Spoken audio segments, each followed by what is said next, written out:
कितना अच्छा होता ना इस सर्दी में चुटकी बजा के हमारे घर के सारे काम हो जाते, लेकिन ये बिल्कुल भी पॉसिबल नहीं है। तो चुटकी बजाकर ना सही हम अपने रूटीन को बहुत सारी मोटिवेशन के साथ और उसके साथ साथ कुछ टिप्स एंड ट्रिक्स और आसान आइडियाज़ अडॉप्ट करके हम अपने डेली के रूटीन को बहुत ज़्यादा आसान तो बना सकते हैं। Hello guys, once again welcome back to my channel. कैसे हैं आप सब और आपके यहाँ सर्दी के हालात क्या हैं? तो सबसे पहले यहाँ पर ये मैंने एक ले ली है मेडिसिन, उसका मैं बॉक्स यूज़ करने वाली हूँ। तो इस तरह के जो बॉक्सेस होते हैं ना, अक्सर हमारे घरों में पड़े रहते हैं। तो बहुत ही आसान सा और बहुत ही बेस्ट किस्म का आइडिया आपके साथ शेयर करूँगी। तो सबसे पहले आपको क्या करना है, इसके जो एक्स्ट्रा फ्लैप्स है ना, उनको कट कर देना है और उसके बाद एज इट इज़ आप इसको यूज़ कर सकते हैं, लेकिन मैं इसको कवर करने वाली हूँ।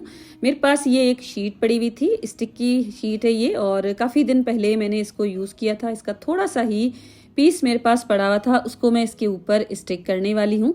अगर आपके पास इस तरह की कोई शीट मौजूद नहीं है तो कोई और पेपर स्टिक किया जा सकता है, वरना आप इसको एज इट इज़ भी यूज़ कर सकते हैं। तो इसको मैंने कुछ इस तरह से 3 साइड से ही कवर किया है। क्योंकि जो तीसरी साइड है ना, उसके ऊपर मैं ये डबल टेप लगाने वाली हूँ। तो यहाँ पर मैं अगर शीट लगा देती ना तो इतनी मेरी शीट भी ज़ाया हो जाती। और इस तरह से डबल टेप लगाने के बाद आप इसको जहाँ पर भी चाहे यूज़ कर सकते हैं। जिस तरह से बेड के ऊपर जब हम चश्मा रखते हैं ना अपना, तो इधर उधर भी हो जाता है। काफ़ी सारी ऐसी मेरी सिस्टर्स हैं जो गाँव में भी रहती है ना, उनके जो चारपाइयाँ वगैरह होती है ना, वहाँ पर साइड टेबल होती भी नहीं है। तो बड़े बुजुर्ग भी होते हैं, उनके जो ग्लासेस वगैरह होते हैं ना, गुम होने या टूटने का भी डर रहता है। तो इस तरह का ये आइडिया लगाया जा सकता है। तो अब ना हम मेन पॉइंट पे आते हैं। यहाँ पर आप देखें, ये जो मेरा गैस बर्नर है ना, इतनी सारी लास्ट डेज में सर्दी थी ना, तो काफ़ी दिन से, बल्कि 4-5 दिन से मैंने इसको इग्नोर किया हुआ था। बिल्कुल ऊपर ऊपर से तो साफ़ हो रहा था, लेकिन मैंने इसकी जो डीप क्लीनिंग जो मैं एवरी नाइट करती हूँ ना, वो की ही नहीं थी। तो बस आज तो इसका कुछ इस तरह का हाल हो चुका है। तो इसको हम आज क्लीन करेंगे बिना किसी हार्श केमिकल के। बहुत आसानी के साथ ये क्लीन हो जाता है। तो यहाँ पर देखें, फॉयल पेपर लगा हुआ था, तभी इसकी थोड़ी बहुत बचत हो गई है, वरना 4-5 दिन में तो इसका जो ये सिल्वर कलर है ना, ये भी नज़र नहीं आता। तो सबसे पहले ये सारे फॉयल पेपर मैं रिमूव कर लूँगी। तो यहाँ पर मैंने डबल करके पॉली बैग ली है। अगर आप चाहें ना तो जिपलॉक बैग आते हैं ना, उनको भी यूज़ कर सकते हैं, लेकिन वो ऐसे ही ज़ाया करने की बात हो जाएगी। जबकि हमारे पास ये पॉलीथीन की बैग्स होती है ना, ऐसे ही फालतू में बहुत सारी पड़ी रहती हैं। तो अब मैंने इसके अंदर 2-3 टेबल स्पून के जितना बेकिंग सोडा ऐड किया है और साथ में 1/2 कप के जितना विनेगर डाल दूंगी। तो इसका ना बेस्ट एक रिएक्शन होता है। इस तरह से पॉली बैग में डालने से ना रिएक्शन बहुत फास्ट हो जाएगा, क्योंकि अगर हम किसी बोल में या तो कोई कंटेनर में डालते हैं ना, तो इधर उधर फैल भी जाता है। इस तरह से बहुत अच्छी तरह से इसकी क्लीनिंग हो जाएगी। सारे बर्नर्स को मैंने इसके अंदर डाला और थोड़ा बहुत इसके अंदर डिश वॉश लिक्विड भी डाल दूंगी, और उसके बाद इसकी टाइटली नोट बंद कर दूंगी और रेस्ट दे दूंगी तकरीबन 15 मिनट के लिए। इससे ना आपके 2 काम हो जाएंगे। एक तो ये बर्नर बहुत जल्दी और बहुत अच्छी तरह से क्लीन भी हो जाएंगे, और साथ साथ आपका एक बर्तन है ना, उसकी भी बचत हो जाएगी। और अब विनेगर इसके ऊपर मैंने थोड़ा ही रह गया था इस बोतल में, वो खाली कर दी पूरी, और साथ साथ मैंने इसके ऊपर डाल दिया है बेकिंग सोडा। बेकिंग सोडा के साथ भी बहुत अच्छी तरह से ये क्लीन हो जाता है। लेकिन मेरे पास ये ब्लैक ऑयल है ना, पड़ा हुआ था, बहुत पुराना मेरे पास लिया हुआ था। इसका मैंने बिल्कुल 1/4 टीस्पून के जितना ही लिया था, और इसको मैंने डाइल्यूट करके नहीं रखा हुआ है, ऐसे ही पड़ी हुई थी जार, मुझे नज़र आ गई।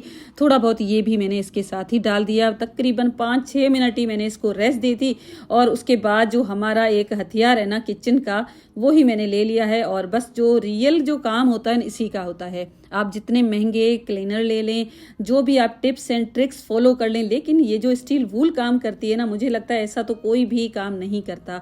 क्योंकि हमारे जो हाथों में जो ताकत होती है ना, उसके साथ ही ये घर के सारे काम होते हैं। कोई भी मैजिक नहीं होता कि बस हम मैजिक लगाएंगे और हमारे घर के सारे काम हो जाएंगे। बस इतना है कि हमें मोटिवेशन मिलनी चाहिए। अगर मोटिवेशन मिलती रहे ना, तो हम अपने घर के बहुत सारे काम बहुत ही जल्दी और आसानी से कर लेते हैं।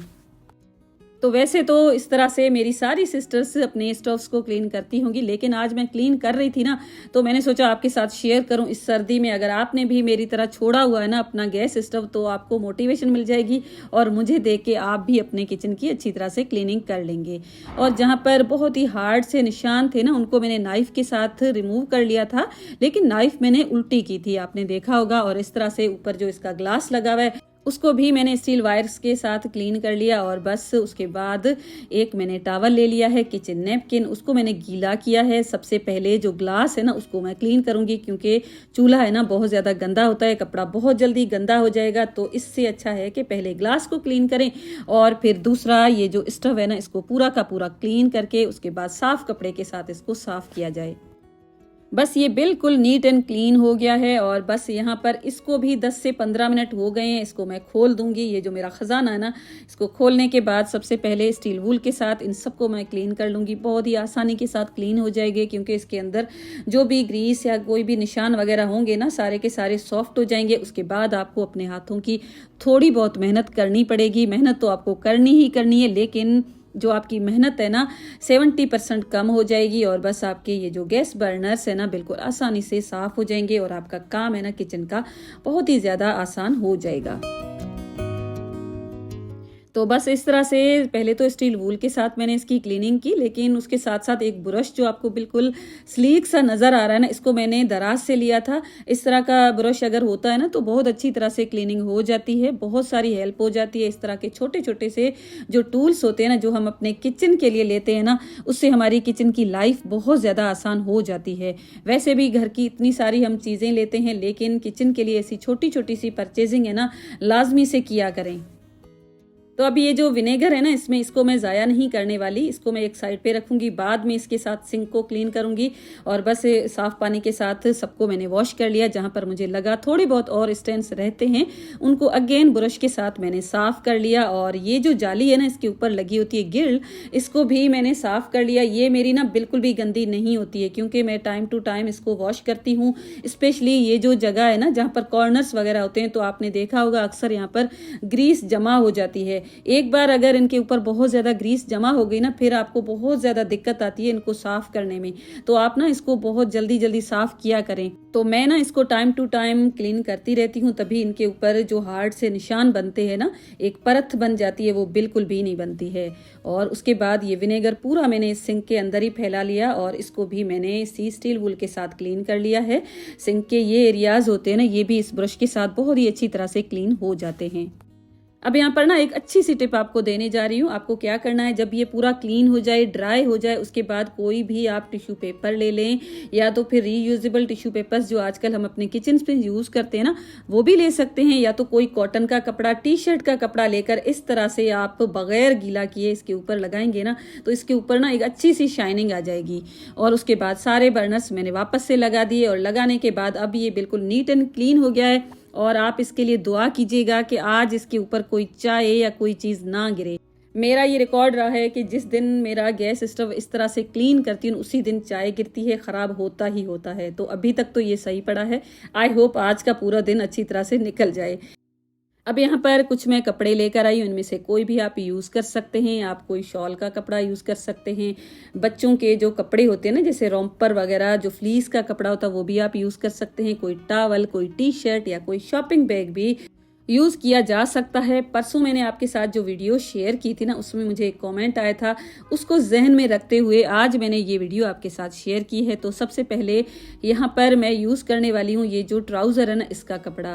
बाकी जो भी कपड़े मैंने आपके साथ शेयर किए उनको कट करने की इजाज़त मुझे नहीं थी, तो बस यही ट्राउज़र का कपड़ा मुझे मिला है, इसको ही मैं यूज़ करने वाली हूँ। और सबसे पहले इसकी जो लेंथ है ना वो तकरीबन 15 इंच के जितनी मैंने ली है और इसकी जो विड्थ है ना डबल करने के बाद 8 इंच के जितनी मैंने ली है। तो इसकी जो विड्थ है ना वो आप अपने वेट के अकॉर्डिंग लीजिएगा। अगर आपका हेवी वेट है ना तो आप इसकी विड्थ को ज़्यादा कर सकते हैं। तो यहाँ पर बस नॉर्मल साइज़ की इनको मैं बना रही हूँ और इस तरह से डबल करने के बाद 8 इंच है। और अब मैं एक शॉपिंग बैग ले लूँगी। अगर आप चाहें ना तो इस तरह की ये जो प्लास्टिक की बैग है ना ये भी यूज़ की जा सकती है, इसके साथ भी आप बना सकते हैं। लेकिन जो हमारे नॉर्मल घरों में मशीन्स होती है ना उसके साथ अगर हम सिलाई लगाते हैं ना तो ये थोड़ी बहुत फट जाती है। तो बस ये मैं वाइट कलर का एक शॉपिंग बैग है, मैं इसी को यूज़ करने वाली हूँ। अब इसी शॉपिंग बैग के 2 पीसेस मैंने कर लिए हैं और जो टी शर्ट का कपड़ा या ट्राउज़र का कपड़ा है ना उसको मैंने इस तरह से उल्टा करके रखा है और दोनों जो लंबी साइड्स है ना उनके ऊपर मैं पहले स्ट्रेट सिलाई लगा दूंगी और फिर मैं इसकी फ्रंट साइड को ऊपर की तरफ ले आऊंगी। अब इसके ऊपर मैं एक टॉप स्टिच लगाऊंगी, लेकिन 1 सेंटीमीटर की गैप को छोड़ते हुए दोनों तरफ से इस तरह से टॉप स्टिच मैंने लगा दिया है। और इसके अंदर अब हम करने वाले हैं एक रबर को इंसर्ट। इलास्टिक जो हमारे पास होती है बच्चों के ट्राउजर्स में हम जो लेते रहते हैं ना, वही मैंने ले ली है। तो इसके दोनों साइड्स में मैं इस तरह से इसको इंसर्ट कर दूंगी, और इंसर्ट करने के लिए मैं हेयर पिन का इस्तेमाल करने वाली हूँ। तो इलास्टिक को इस तरह से इंसर्ट करने के बाद मैंने यहाँ पर नोट लगाई है। अगर आप चाहें ना तो यहाँ पर मशीन की थोड़ी सी सिलाई भी की जा सकती है, लेकिन नोट लगाना भी कोई बुरा ऑप्शन नहीं है। तो चारों मैंने साइड्स पे इस तरह से इलास्टिक लगा दी है, और उसके बाद कुछ इस तरह से ये हमारे पास रेडी हो जाएंगे। और अब इसकी जो साइड है ना, वो पिन, उसको मैं सिलाई लगाने वाली हूँ। पहले मैंने सोचा था इसका जो व्हाइट पार्ट है ना, उसको मैं फ्रंट की तरफ, ऊपर की तरफ रखूंगी, लेकिन फिर मुझे लगा कि जो ट्राउजर का कपड़ा है ना, उसके ऊपर छोटे छोटे से फ्लावर्स बने हुए हैं, तो मैंने इस शॉपिंग बैग को अंदर की तरफ कर दिया। तो अगर आप चाहें तो शॉपिंग बैग को ऊपर की तरफ भी कर सकते हैं। तो इस तरह से ये जो मैंने बनाया है ना, अपने लिए नहीं बनाया है, मैं अपने गांव में किसी को दूंगी ना, तो गांव में व्हाइट कलर की जो कपड़े वगैरह होते हैं ना, उनको अच्छा नहीं माना जाता। तो बस इस तरह से ये मैंने एक व्हाइट कलर की शॉपिंग बैग के साथ सेपरेट भी बना लिए हैं। तो ये मेरे पास 2 पेयर्स रेडी हो गए हैं। अगर आप चाहें ना तो किसी भी लाइनिंग या किसी भी चीज के साथ बना सकते हैं। यहाँ पर आप देखें, मैंने लाइनिंग के साथ भी बनाए हैं, विदाउट लाइनिंग शॉपिंग बैग के साथ भी बनाए हैं। तो यहाँ पर अगर हम बर्तन वगैरह वॉश करते हैं ना, स्पेशली आजकल जो सर्दियां हैं ना, उसमें स्वेटर्स पहने होते हैं। कराची में तो कम सर्दी है, लेकिन बाकी जगहों पे 2-2, 3-3 स्वेटर्स पहने होते हैं। तो काम भी तो घर के करने होते हैं ना। तो आप ये बनाएं और इस तरह से आप इसको यूज़ करें। आपका जो स्वेटर है ना, बिल्कुल गीला नहीं होगा और नीचे भी नहीं होगा। जैसे जब हम बर्तन वॉश करते हैं ना, तो गीला हो जाता है। तो इस तरह से बहुत ही अच्छा सा एक ऑप्शन है। मैंने जो बनाया है ना, थोड़ी सी हेवी वेट की जो ख़वातीन होती है ना, उनके लिए बनाया है, क्योंकि मुझे इसको गिफ्ट करना है। अगर आपके पास कोई स्वेटर पड़ा है ना, जिस तरह से मेरे पास ये रखा हुआ है, इसको अगर आपको कट करने की इजाज़त हो ना, तो इसको भी आप कट करके बना सकते हैं। तो इसके लिए आपको बस एक साइड पे ही इलास्टिक लगानी पड़ेगी। तो यहाँ पर आप देखें, 15 इंच की मार्क करने के बाद इसको कट कर लीजिए और यहाँ पर बस इलास्टिक लगा दीजिए, तो ये भी रेडी हो जाएगा। तो बस इस तरह से बर्तन जब वॉश करें, घर का कोई भी काम करें ना, तो आपके कपड़े बिल्कुल भी गीले नहीं होने वाले। और ये शॉपिंग बैग है ना, कोशिश कीजिएगा थोड़ा सा मोटा लीजिएगा, और इस तरह से ये वाटर प्रूफ भी होते हैं। तो बिल्कुल भी आपके कपड़े गंदे नहीं होंगे, आपके स्वेटर भी गंदे नहीं होंगे, और सर्दियों में आपको ठंड भी नहीं लगने वाली। इसको आप सिर्फ बर्तन धोते हुए नहीं, बल्कि घर की सारी सफाई, जैसे हम इस तरह से अपना काउंटर टॉप साफ करते हैं तो हमारी आस्तीनें अक्सर गीली हो जाती हैं, या आटा वगैरह गूंथते हैं ना, उसके साथ भी हमारे कपड़े काफ़ी ज़्यादा गंदे हो जाते हैं। मैं ना जब आटा गूंथती हूँ ना, तो मेरी पूरी कोशिश होती है कि मेरे काउंटर टॉप के ऊपर ज़रा सा भी आटा ना गिरे। लेकिन जो बिगनर्स बच्चियां हैं ना, वो जब आटा लगाती है ना इस तरह से, तो पूरा का पूरा काउंटर टॉप गंदा हो जाता है, उनके कपड़े गंदे हो जाते हैं। मुझे जो कमेंट आया था ना, वो भी इसी तरह से था, तो उसको ही मैंने जहन में रखते हुए इसको बनाया है। लेकिन यहाँ पर मैं आपको बताऊंगी कि अब जब भी आटा वगैरह लगाएं ना, तो आराम से लगाया करें, ताकि इधर उधर बिल्कुल भी ना गिरे।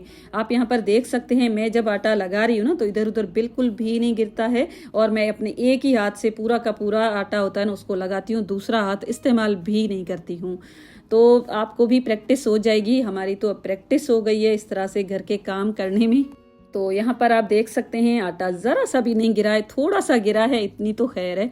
तो उसके बाद जब हम रोटी वगैरह लगाते हैं ना, उसके लिए भी इसको यूज़ किया जा सकता है। आटा लगाने से पहले आप इस तरह से कोई कपड़ा लाजमी रखा करें।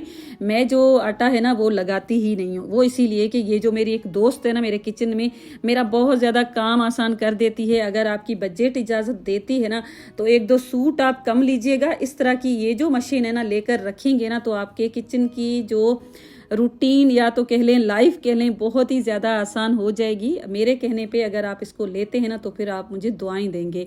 तो बस यहाँ पर बातों बातों में हम बिल्कुल वीडियो की एंड की तरफ आ गए हैं। यहाँ पर रोटी लगा के भी मैं आपको दिखा रही थी।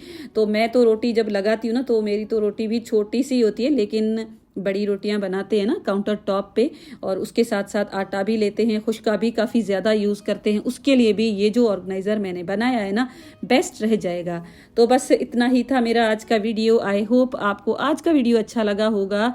अच्छा लगा है ना, तो प्लीज़ वीडियो को लाइक ज़रूर कर दें, साथ साथ शेयर भी कर दें। अगर आपको इस तरह की ऑर्गेनाइज़र की ज़रूरत नहीं है ना, तो दूसरी आपकी सिस्टर्स होंगी, उनको ज़रूर ऐसी चीज़ों की ज़रूरत पड़ती है, तो उनके साथ ज़रूर शेयर करना बनता है। मिलती हूँ आपके साथ ऐसे ही एक इंटरेस्टिंग से वीडियो के साथ। अपना बहुत ज़्यादा ख्याल रखिएगा। Thanks for watching, take care and bye bye.